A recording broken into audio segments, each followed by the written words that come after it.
Hey there, baseball fans. Nathan Rohde and Shooter Hunt here with the latest episode of Coffee and Curveballs. Shooter, we've got Trackman sessions happening across the country as things are opening up, so we've got a lot of numbers rolling in. Yeah, it's been cool. I mean, everybody's been inside for a long time. Pitchers are not fully in shape yet, but the fact that we have these TrackMan units that can tell a lot to the pitcher for them to improve, but also give some knowledge on what they already have is really cool. Yeah.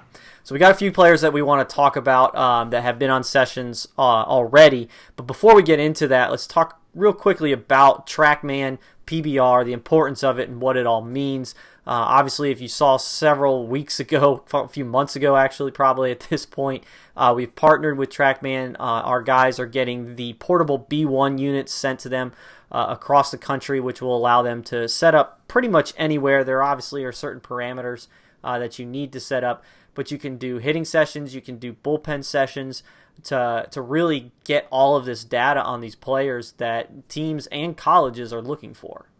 And not just the teams in college, but the players themselves. And the initiative with Driveline, we're going to be able to help them in the future perform better from those points and those metrics. Other cool thing about TrackMan is that these coaches don't have to be present.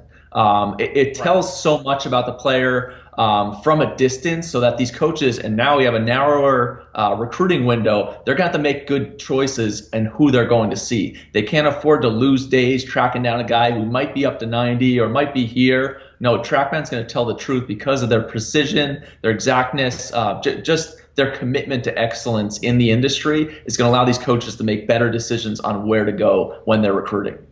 I like the way that you always put it, because everyone asks, what is TrackMan? What do these numbers mean? Are we getting rid of old school scouting? Obviously, we're not. You and I have always talked about this is about blending the two. And the thing that you say about TrackMan is quantifying the eyes. Yeah, and that's exactly what it does. When a college coach calls up a travel ball coach or one of us or the Legion coach or the high school coach, they say, hey, this pitcher, hey, it's real stuff. Can he spin it? Yeah, it's real spin. Okay, well, what is it? What does that mean? Well, now when you quantify, what does the break look like? What are the RPMs? What is the spin rate? What's the axis? Where's the release point? All these things that go into it. Now the coach can say, you know what? You're right. He can really spin it. So this is stuff that I think for scouts and college coaches and especially front offices, they're going to be loving what's coming out from this partnership. Excellent. So let's talk about a few of the players that we've seen already in TrackMan sessions. We're going to have a ton more moving down the line. Obviously, the 2020s are a big focus right now, so those are the guys we're going to focus on right now with the draft coming up. But starting off, Justin Lang, big-time arm, huge spring. If the spring had continued and we didn't get shut down, he probably would have been one of the biggest helium guys. I think obviously he already is. But he threw in a TrackMan session with our guy Phil Haig down in Texas. Average fastball was 98.2. He peaked at 101. His average spin rate on it was 24.51, which I believe is slightly above major league average. But the big thing for him was he had nearly 15 inches of induced vertical break. He averaged 12. So obviously he's getting that ride to the fastball through the zone, and then up to 17.5 inches of induced horizontal break, which MLB 50th percentile is 9.1. So we're talking about elite run on that fastball. Yeah, and that's lower slot is probably going to bring that. And This is not the discount. When you see 101, it's like, oh, a lot of pitching guys, it's how does he pitch? How does he do this? 101's pretty darn cool to see in person. And Phil Haig, that was the first thing he said to me. He's like, I ain't never seen something like that. So that's bringing it pretty good. Obviously, we knew he could bring it. 6'4", 220, physical Texan, throwing hard. But these metrics also give him a chance to make some adjustments in the future and really put this all together. But, whew, sheesh, bringing it. Certainly. So big stuff from the Dallas Baptist recruit. We'll see if they get him.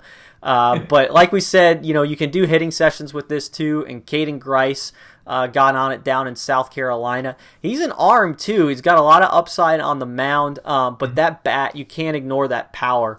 And in his hitting session, he had top exit velos of 103 to 104. There was a ton of exit velos in the 90s there. I looked at the plot points. He was working the middle of the field the whole time. And a third of his swings, I think he took like 32 cuts or something like that on the TrackMan. A third of them, exit velos, were over 100. Yeah, and I like Twitter videos, watching hitting as much as everybody out there. But at some point, they kind of all look the same, and you're all swinging. This looks great. You're putting out your best swings. This actually shows, hey, this dude was hitting it as hard as I thought he was in there.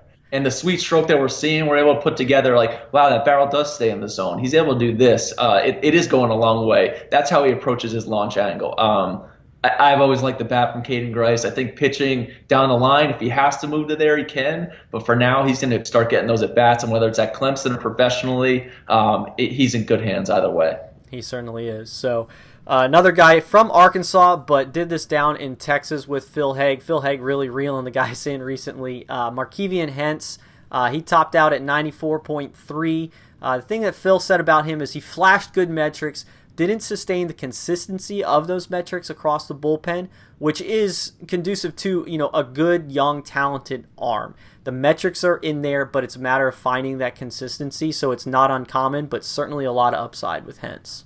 Yeah, Tink Hence, you're talking about an electric arm. Ball just jumps out of his hand. We've seen it for well over a year now, what he's got there. I'm sure he's been itching to get into game action where he can actually rev that engine up even more with some of that adrenaline. But especially for a high school guy, there's a lot of metrics for him that you can build on, and the upside is clearly there in the future. So another guy where big spring, he almost definitely was going to be signing. Now we'll see what happens with him in the draft. I'm sure there's some scouts that are pumped to get him, but if not, the Razorbacks will be juiced to get him.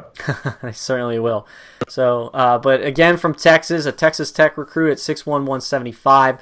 We have Marco Raya. Phil says his slider is his best pitch, and you saw that in the metrics. Well above average spin rate. There was depth at times, but every single one showed late, quick, and sharp bite.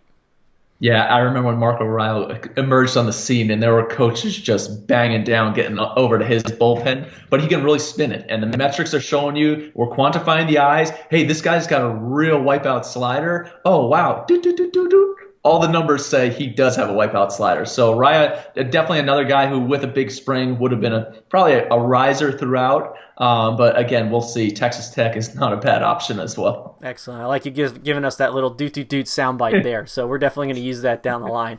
But one more guy to wrap it up. And Shooter, I'll let you take the lead on this one because he's up in your region. But he was a Super 60 standout and definitely a guy that we really like in Jonah Giblin.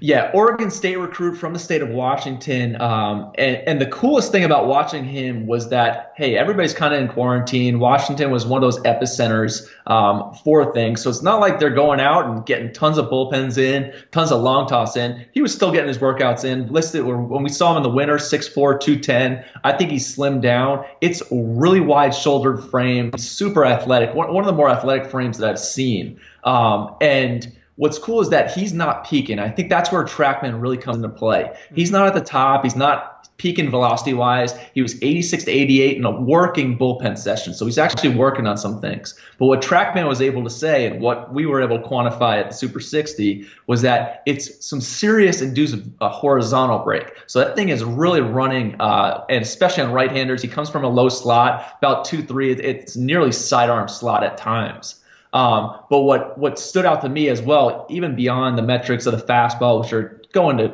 juice up, he was up to 92 or 93 at the Super 60, but the changeup is downright almost a screwball action. I mean, there's at times no induced vertical break, but the horizontal break is just running in on the hands. I think there's stuff that he can work on and make that an even filthier pitch where it gets off a singular plane. But that's what makes Trackman so great. He can move on to that next level. And in a bullpen session where he's not at his top level, there was so much that came out of it. He's a really good looking prospect. Excellent. So there's a look at a few 2020s that were on Trackman sessions recently. We'll certainly have more guys coming down the pipeline pretty soon, so you can check out prepbaseballreport.com for all that information down the road. And if you have any questions about Trackman and what it means, please don't hesitate to hit us up. But as always, for Shooter Hunt, I'm Nathan Rohde. This was Coffee and Curveballs, and until next time, we'll see you guys at the ballpark.